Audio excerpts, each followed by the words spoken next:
Um defeito de cor. Capítulo 7. Continuação. Intimidações. Quase no meio do ano de 1836, a Claudina voltou a morar na nossa casa, depois de passar algum tempo com os amigos da Federação. Ela era uma boa amiga e, principalmente, depois da morte do Fatumbi, eu não tinha com quem conversar, pois a Esméria estava cada dia mais estranha, alertando que eu deveria me preparar para viver sem ela, que estava para morrer. Apesar de gostar muito de festas e de se divertir, a Claudina não tinha medo de trabalho e foi de grande ajuda na oficina de charutos. Por conta de desentendimentos com um inspetor, uma pessoa que os juízes de paz indicavam para tomar conta dos pretos de ganho, ela tinha saído do canto onde colocava tabuleiro. Antes da rebelião, os próprios ganhadores dos cantos se organizavam sob a tutela de um capitão de canto eleito por eles.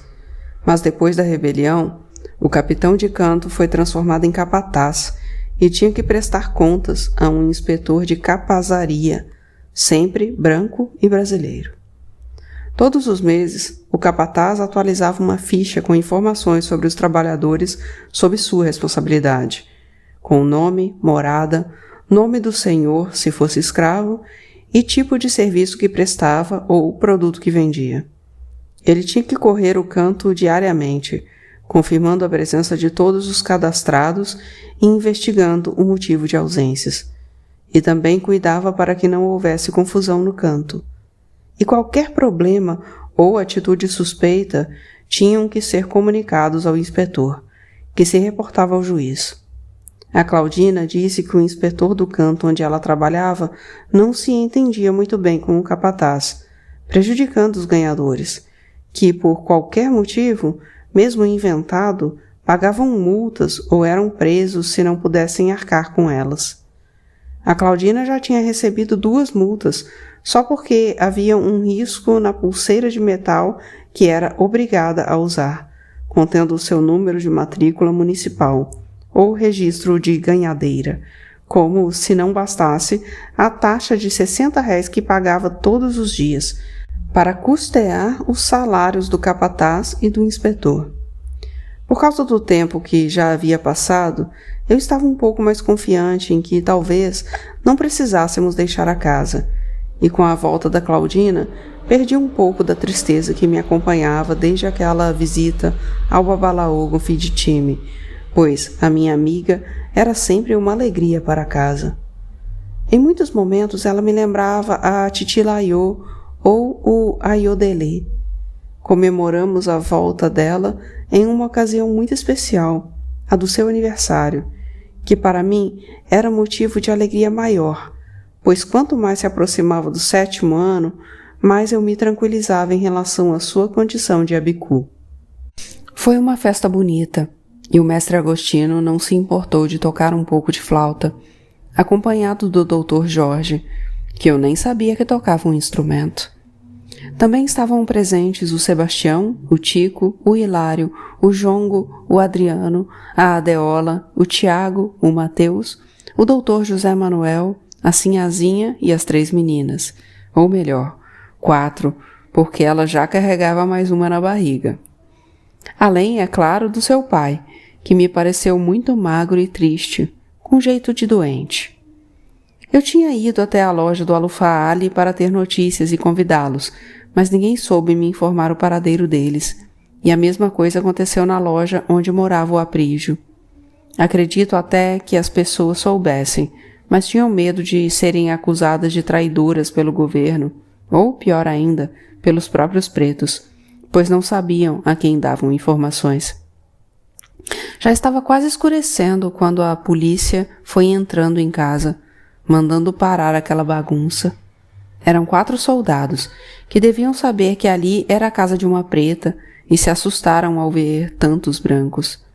Receberam merecida descompostura do Dr. José Manuel, que disse que era advogado e que eles não podiam invadir uma casa daquele jeito. Teriam que chamar e só entrar quando a porta fosse aberta e a permissão fosse concedida. Eles disseram que os pretos não tinham esse direito, mas o Dr. José Manuel mandou que se retirassem e voltassem com o papel onde estava escrita tal lei, e então que batessem à porta, como pessoas educadas, e dissessem o motivo da visita. Depois de acompanhá-los até a rua, o Dr. José Manuel voltou dizendo que eles ficaram bastante assustados e com raiva, e tinham ido até a nossa casa para conferir uma denúncia de muito barulho, perturbação da ordem pública, eu acho. Mas eles conseguiram acabar com a alegria da festa e logo cada um tomou o rumo de casa. E nem conseguimos comemorar a boa nova dada pelo Hilário. Aqui estávamos brindando quando os policiais nos interromperam. Ele tinha acabado de contar que estava de casamento tratado com uma mulata de São Jorge dos Ilhéus, filha de um comerciante que revendia nossos charutos. Foi um início de noite bastante tenso, pois os guardas poderiam esperar o fim da festa para voltar quando ficássemos sozinhos. Adivinhando a preocupação, o Dr. Jorge se ofereceu para nos fazer mais um pouco de companhia e contou sobre o trabalho dele, as aulas, os alunos e os pacientes. A Esméria comentou que em África, independentemente de como se podiam chamar, eram as mulheres quem mais curavam os doentes, usando as ervas, as rezas e os segredos que só elas conheciam e passavam de mãe para filha. O Dr. Jorge já tinha ouvido falar nisso e também acreditava na cura pelas plantas e as usava, pois nelas estão armazenados os melhores remédios. Ele nos contou sobre o diretor da escola de medicina, um médico que tinha estudado na Europa e era muito respeitado por lá, e que estava fazendo uma grande campanha sanitária na Bahia. Não sabíamos o que era isso, mas ele disse que o assunto era longo e explicaria tudo em outro dia, mesmo porque os policiais não tinham voltado e estava ficando tarde. Naquela noite, fiquei pensando bastante nele, no quanto era simpático, sábio, bonito e como o pai, respeitoso com todas as pessoas, não importando se fossem brancas ou pretas. Acho que esse pensar e ainda o medo de os policiais aparecerem durante a noite não me deixaram dormir direito. Naquela noite, nada aconteceu, mas a preocupação não era infundada. 2 ou 3 dias depois da festa, comecei a vê-los rondando a rua, geralmente de 2 em 2, mas sempre os mesmos 4, que olhavam com muita atenção para a nossa casa, como se esperassem um pretexto qualquer para entrar. Contei ao Dr. José Manuel e ele disse para eu não me preocupar, apenas manter os documentos em dia e à mão, e mandar chamá-lo caso algo acontecesse, porque bem sabíamos que pretextos podiam ser arranjados. O Dr. Jorge. Eu, que sempre tinha sido tão corajosa, por causa dos policiais estava com medo de sair de casa, e nem mesmo aceitei o convite do Babalaogo Fiditime para o Caruru dos Ibejis, preferindo fazer um só para nós, os de casa, mais o mestre Agostino e o Dr. Jorge. Quando o médico chegou, percebi que não era apenas o medo que me fazia ficar em casa, mas também a vontade de vê-lo, e por isso muitas vezes ficava na janela do meu quarto, no andar de cima, de onde dava para ver o quintal da casa dele. Sempre que chegava da escola, ele ia até o poço, no fundo do quintal, e puxava água para lavar o rosto e as mãos, e eu sabia em que horários fazia isso. Eu observava da janela, que às vezes até fechava a porta do quarto e vestia uma roupa mais bonita, que tirava logo em seguida, só para o caso de ele me ver, o que não seria possível se já fosse noite. Às vezes eu o via, iluminado pelo lampião. Tinha vergonha de que as pessoas soubessem desse meu segredo, embora já houvesse muito tempo que eu e seu pai éramos apenas amigos, desde antes da viagem para Cairu. Mas não sei dizer por que sentia vergonha, e nem para Claudina tive coragem de contar. Talvez porque não soubesse se era correspondida. Em certos dias, eu também me achava muito velha, ou pelo menos muito vivida, que são coisas diferentes, mas que me levavam a pensar que não teria a mínima chance com o Dr. Jorge, jovem e bonito, um excelente rapaz. Um dia perguntei a Claudina o que fazia quando sentia vontade de ter um homem, de se deitar com ele. Fiquei surpresa quando ela perguntou se eu estava falando do Dr. Jorge, pois só um cego não teria percebido meus olhares para ele, segundo ela, que inclusive achava que eu era correspondida, que ele também me olhava diferente, e provavelmente não dizia nada por não saber o que havia entre mim e seu pai. A oportunidade para contar ao Dr. Jorge que eu e o Alberto já não éramos mais homem e mulher um para o outro surgiu em uma noite quente de setembro, quando eu estava no quintal, pensando na vida e refrescando os braços e o rosto com a água tirada do poço. Ele já tinha batido à porta e a Claudina disse onde eu estava. Levei um susto quando ele se aproximou e disse que era assim que deveria ser, que as pessoas precisavam se preocupar mais com a limpeza do corpo, principalmente das mãos, que levavam comida à boca. Fazia um bom tempo que não nos falávamos, e ele disse que andava bastante ocupado, mas que, se eu tivesse um tempo, gostaria muito de ter uma conversa comigo. Confesso que imaginei que fosse falar de um certo interesse por mim e fiquei decepcionada quando perguntou sobre a minha participação na revolta. Achei que podia confiar nele, como já tinha feito quando estávamos escondidos nos subterrâneos da escola, e falei das tarefas que realizei antes de tudo começar. Quando perguntei por que queria saber tudo aquilo, se havia indícios de uma nova rebelião, ele respondeu que não, que apenas era um admirador do meu comportamento e que até mesmo tinha se deixado influenciar por ele, e me falou sobre algumas ideias pelas quais estava lutando e que poderiam causar inquietações em toda a cidade, ou melhor, já estavam causando. Como eu quase não saía de casa, não sabia de nada e pedi que me contasse. Foi assim que começamos a conversar quase todas as noites, quando ele chegava e ia até a nossa casa, onde ficávamos sempre no fundo do quintal, muitas vezes com você dormindo no meu colo.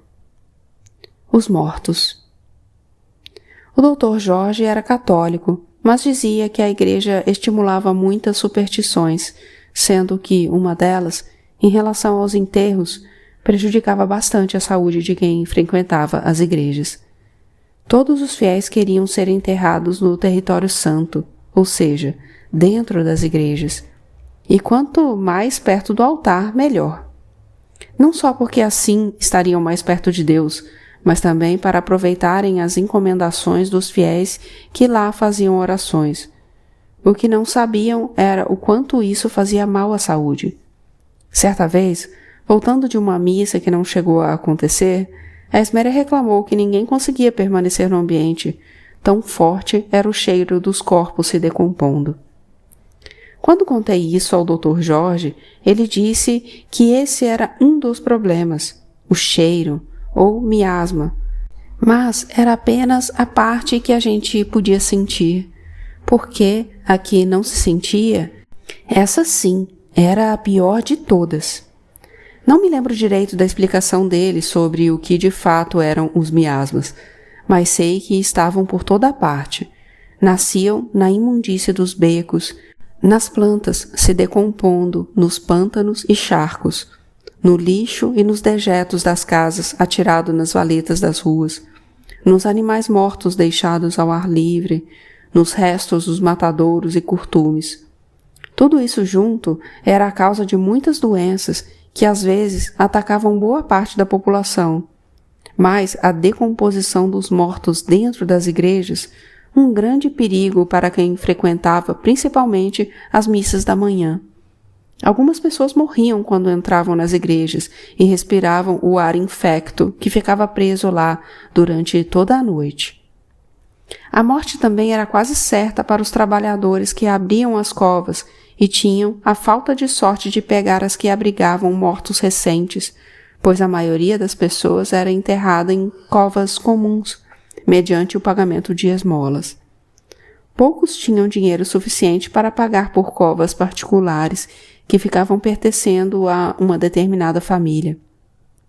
Alguns mortos eram enterrados do lado de fora da igreja, no adro, que também era considerado terreno sagrado, embora menos nobre.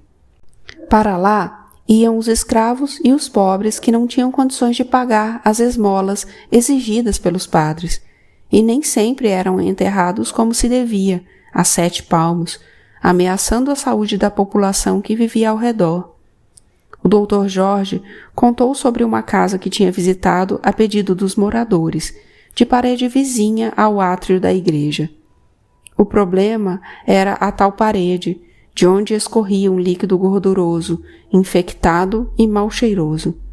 Ninguém aguentava morar ali mais de 10, 15 dias, e os que não saíam doentes era porque, antes e por sorte, a fedentina conseguia poupá-los de problemas mais graves.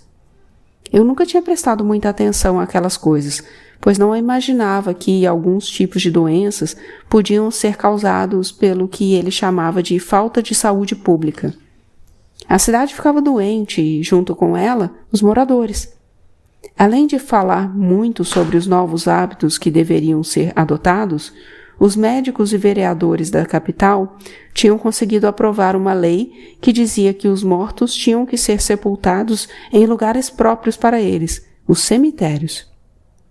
Mas ser enterrado em cemitério era motivo de desprestígio para o morto, e a família fazia o possível para evitar.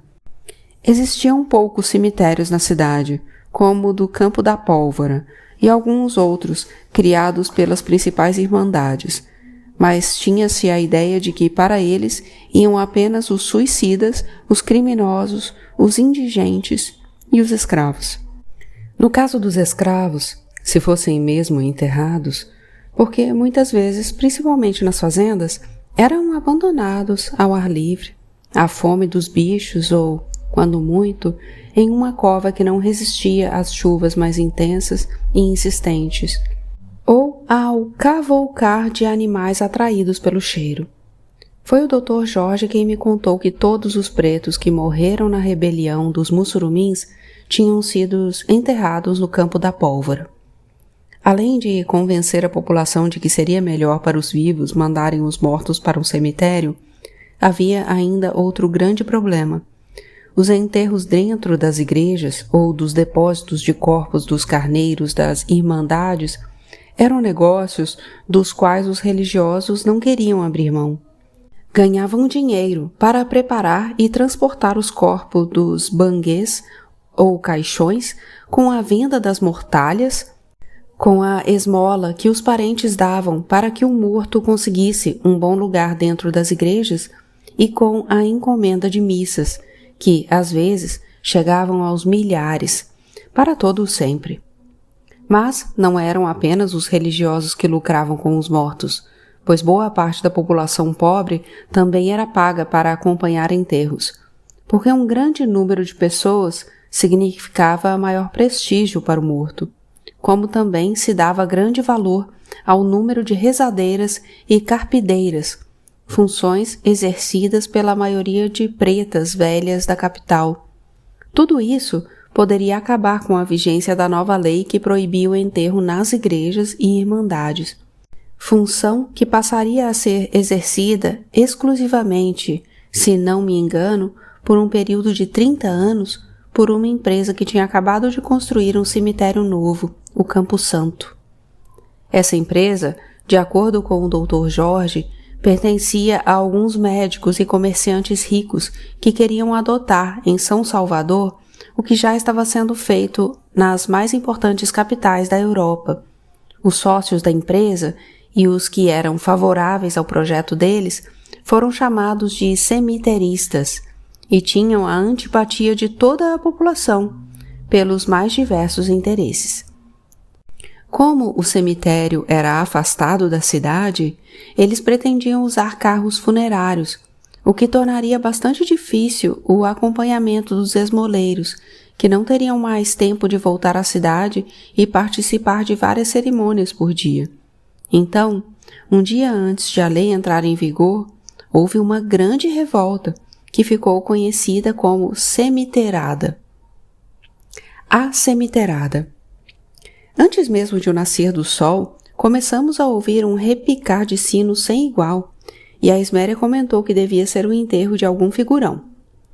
Pouco depois do desjejum, o mestre Agostinho apareceu na nossa casa bastante preocupado, pois o filho achava que algo estava sendo tramado contra a inauguração do cemitério do Campo Santo, marcada para o dia seguinte. Não demorou muito para que os seus temores se confirmassem, com a chegada do Sebastião dizendo que o centro da cidade estava em polvorosa. Todas as igrejas dobravam os sinos e convocavam os fiéis para marcharem contra a profanação dos enterros, aos quais também se juntaram os membros das irmandades, tanto as de brancos quanto as de pretos. As manifestações estavam na Praça do Palácio, depois de uma concentração na Praça do Terreiro, no adro da Ordem Terceira de São Francisco, e eram milhares de pessoas, com os membros das irmandades e os padres vestindo roupas cerimoniais, carregando cruzes, bandeiras e um documento contra o cemitério, assinado pelas pessoas mais importantes da cidade, pedindo que a lei fosse suspensa. Senti vontade de ir até lá ver o que estava acontecendo, mas fui impedida pela Esméria, que comentou que aquilo podia acabar mal e eu precisava evitar confusões. Não achei que manifestações feitas por religiosos representassem grande perigo, mas resolvi acatar a sugestão. Pelo menos até a chegada do Alberto, logo após o almoço, pois ele contou que, ao passar pela Praça do Palácio, soube que o presidente da província tinha cedido ao apelo da população e adiado a aplicação da lei. Mas, ao contrário do que se imaginava, o povo não se contentou com isso e resolveu ir até o cemitério para festejar a vitória e mostrar aos hereges que a vontade de Deus tinha prevalecido. Fui até a casa do mestre Agostinho para saber se ele tinha mais notícias e encontrei a porta fechada. De lá, parti para a rua, pois não conseguiria ficar em casa sem saber o que estava acontecendo, principalmente ao Dr. Jorge. Temia que, como tinha acontecido aos portugueses, os manifestantes se achassem no direito de atacar os cemiteristas, entre os quais ele seria facilmente identificado, pois era um dos que sempre falavam em praça pública sobre o benefício de se manter os mortos longe dos vivos. Eu sabia que não poderia fazer nada, mas a curiosidade e a preocupação foram maiores que o bom senso. Como o Alberto tinha contado que os manifestantes queriam ir até Campo Santo, fui direto para lá, sendo uma das primeiras a chegar. Fiquei assustada quando vi aquela multidão raivosa se aproximar armada de pedras, machados, alavancas e outros instrumentos, grande parte vestida com as capas das irmandades, dando socos no ar e gritando "Morra, cemitério!". Havia apenas 5 guardas vigiando o cemitério e, por cima do muro, vi algumas pessoas lá dentro e imaginei que o Dr. Jorge pudesse estar entre elas, mas depois soube que eram operários terminando as obras. Eu queria avisá-lo para que fugisse pelos fundos, porque a multidão se aproximava com jeito de que queria acabar com tudo, e estava tentando pular o muro quando recebi voz de prisão. Acredito que os guardas queriam apenas um pretexto para abandonar o local, que se tornaria perigoso para eles, em minoria, e fui conduzida pelos 5 até a cadeia municipal. Foi uma longa caminhada, de quase 1 hora, durante a qual soube que estava sendo presa injustamente por perturbação da ordem pública. Quem visse a cena poderia achar que eu era uma pessoa muito perigosa, escoltada por 5 guardas armados.